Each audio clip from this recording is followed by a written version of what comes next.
Beirut. The sudden eruption of political unrest in Iran has presented an unforeseen challenge to Tehran's ascendant influence in the Middle East, potentially threatening Iran's claims to regional hegemony just when it seemed to have secured an unassailable role. The demonstrations, triggered mostly by popular disaffection with the stagnant economy, come at a time when Iran has been boasting about its newfound clout, won mainly by intervening in the region's many wars.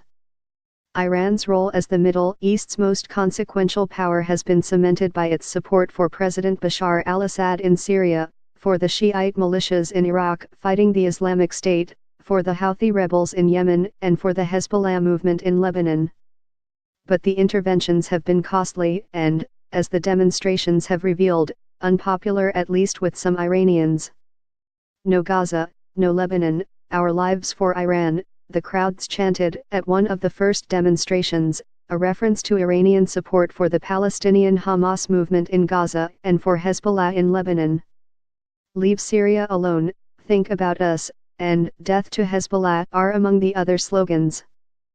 These are a reminder that Iran's power plays in the region have come at a price, according to Mohammad Bazi, a professor of journalism at New York University who is writing a book about Iran's role in the region and its rivalry with Saudi Arabia. For the past few months, if not years, Iran has been viewed as ascendant. They've been, quote, winning in the Middle East, he said. And now we find out Iranians don't approve of their government spending all this money in places like Lebanon and Syria. Why are thousands in Iran protesting? With anti-government protests appearing to fade Thursday, there is no reason to anticipate any immediate changes to Iranian policies, either foreign or domestic. For a second straight day, the authorities organized pro-government demonstrations in numerous Iranian cities, seeking to underline the message that the anti-government protesters represented only a tiny minority of Iranians and had been instigated by Iran's foreign enemies, notably the United States, Israel, and Saudi Arabia.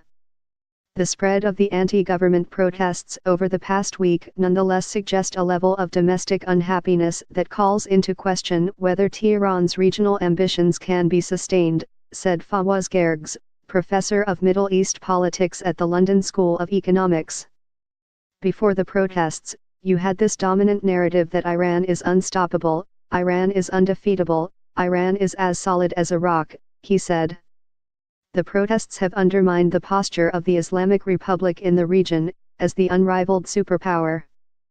Thousands of protesters have exposed a major rupture in Iranian society, not just between reformists and ultra-conservatives but between a critical segment of Iranian public opinion and the leadership, he said. This is really why this particular moment matters a great deal. Exactly how much Iran has spent on its foreign interventions is unknown, said Sanam Vakil, who studies Iran at London's Chatham House think tank. One of the triggers for the demonstrations, she said, appears to have been the recent unveiling of the country's 2018 budget by Iranian President Hassan Rouhani.